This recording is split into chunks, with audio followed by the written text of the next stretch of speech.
तो अभी तक हम लोग एक ही चैप्टर फ़िलहाल किए, अब थ्रस्ट किए, तो उसको रिवाइज़ कर लेना और सारा चीज़ अच्छे से याद कर लेना, और उसका न्यूमेरिकल्स हम बता देंगे, उसका टेंशन मत लो भी, जो पढ़ा रहे बस उस पर ध्यान दो।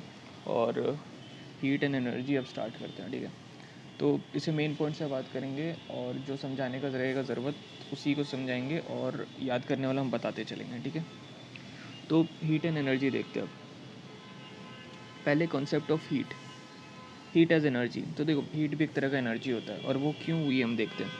तो it is our common experience that on rubbing our palms they get heated. अगर हम लोग अपना पाम्स रब करते हैं, हाथ कहीं से ही, तो फिर वो गर्म हो जाता है कुछ, मतलब 2-3 सेकंड करना तो वो गर्म होते जाएगा धीरे धीरे, ठीक है। On passing electric current through a metallic wire के थ्रू अगर हम लोग करंट पास करवाते हैं तो वायर भी गर्म हो जाता है, ठीक है। बर्निंग कोल को भी बर्न करने पे, कई बार ठंड के मौसम में कोयले सबको बर्न करके मतलब घर में रखा जाता है, ताकि हीट प्रोड्यूस हो और गर्मी लगे, मतलब ठंडा ना लगे, गर्मी लगे बोल रहे, ठंडा ना लगे। और ऐसा बहुत सारा केस होता है, ठीक है।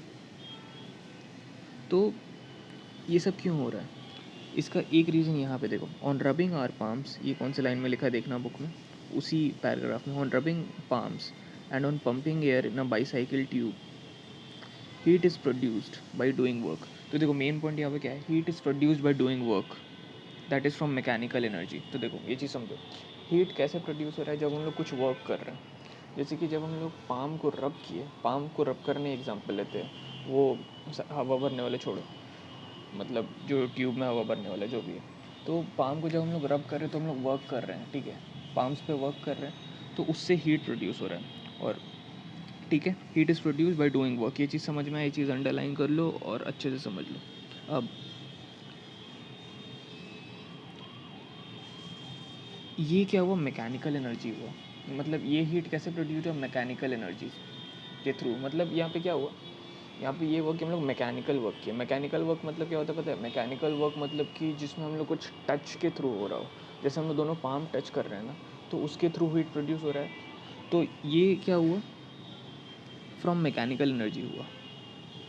एक और चीज़ देखते हैं, while passing current in metallic wire, जो हम लोग मेटेलिक वायर में करंट पास कर रहे हैं तो वायर भी गर्म हो रहा है, तो उसमें क्या हो रहा है, हीट इज़ ऑब्टेन फ्रॉम,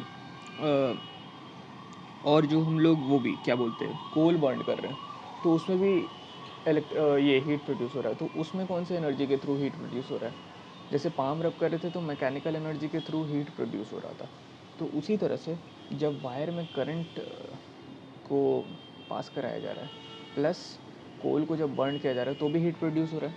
तो इस केस में हीट कौन सी एनर्जी की वजह से प्रोड्यूस हो रहा है, तो कोल वाले केस में हीट प्रोड्यूस हो रहा है केमिकल एनर्जी की वजह से, ठीक है। और इलेक्ट्रिकल, और उसमें वायर में जब करंट पास कर रहा है तो वायर क्यों गर्म हो रहा है, इलेक्ट्रिकल एनर्जी की वजह से। तो ये 3 केस तुम याद रखना, ठीक है। जब पाम रब कर रहे हैं तो हीट प्रोड्यूस हो रहा है, क्यों प्रोड्यूस हो रहा है, ड्यू टू मैकेनिकल एनर्जी, मतलब बाई डूइंग वर्क, और किस एनर्जी की वजह से, मैकेनिकल एनर्जी की वजह से। हर बार वर्क करने के वजह से ही हीट प्रोड्यूस होगा, और कौन सी एनर्जी के थ्रू होगा ये याद करना है। तो रबिंग पाम में क्या होगा, mechanical energy, electrical energy, sorry, current जब पास करा रहे वायर के थ्रू तो इलेक्ट्रिकल एनर्जी, और कोल जब बर्न करे तो केमिकल एनर्जी। कोल बर्न करने पे केमिकल एनर्जी इसलिए बोला गया क्योंकि कोल बर्न करते हैं तो कार्बन ये सब निकलता है और उसी के थ्रू होता है। तो वो सब रिएक्शंस के बारे में आगे पढ़ेंगे ही हम लोग केमिस्ट्री में, तो वो सब चीज़ वहाँ का बात है। बाकी केमिकल एनर्जी याद रखो। तो हम लोग देखिए कि एनर्जी के फॉर्म में ऐसा हो रहा है, हीट प्रोड्यूस हो रहा है, तो heat is also a form of energy. तो hence it is prove that heat is a form of energy, ठीक है, ये चीज़ समझ में आया। अब मॉलिक्यूल्स के बेसिस पे देखते हैं। तो इसमें each body is made up of molecules and molecules are in random motion and each molecule exert a force of attraction on other molecules.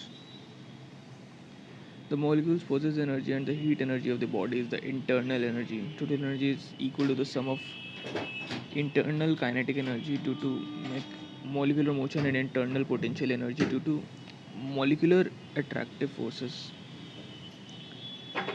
This molecule possesses energy and heat energy of a body is the internal energy of its molecules.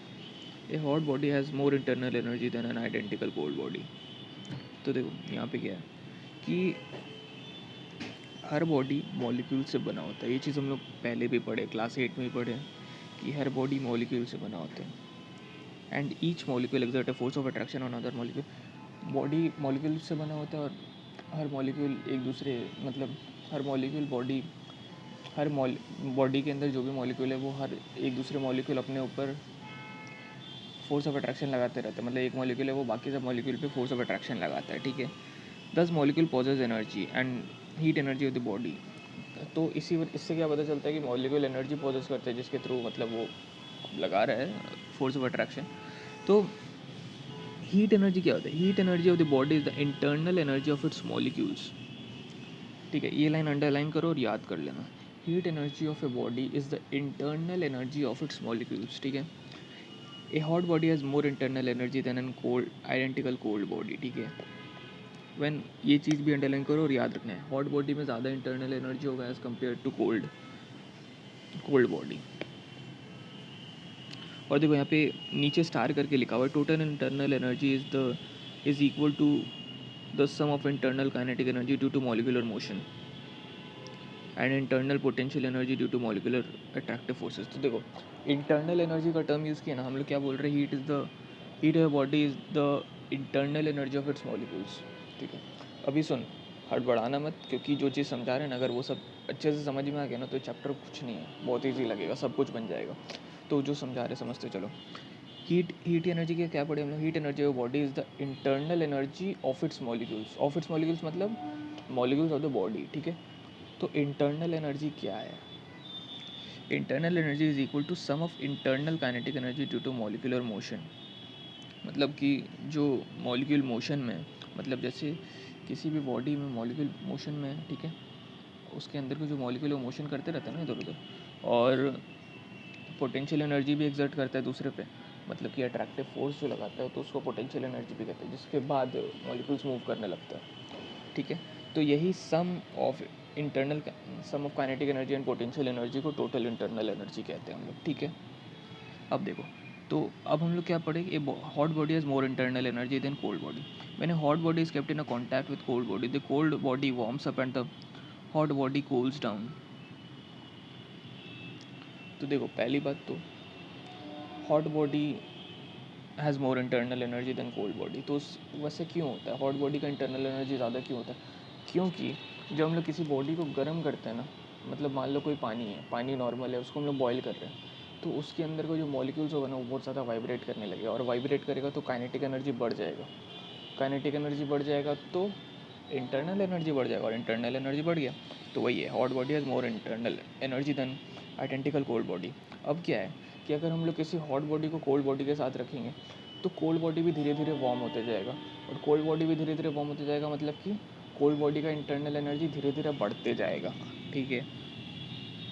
Thus energy is transferred from hot body to cold body when they are placed in contact. The energy which flows from hot body to cold body is called the heat energy or simply the heat. तो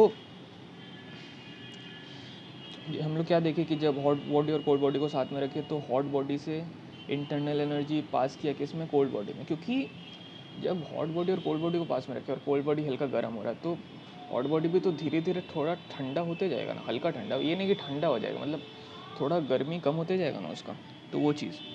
तो दी energy तो यही energy which flows from hot body to cold body when it is placed in contact is called heat और heat energy, ठीक है। On touching a body appears hot to us when heat energy on not touching a body appears hot to us when heat energy flows from that body to our hand, while it appears to cool to us when heat energy flows from our hand to the body. Our body appear hot to us when heat energy flows from that body to our hand. अच्छा, तो ये क्या है कि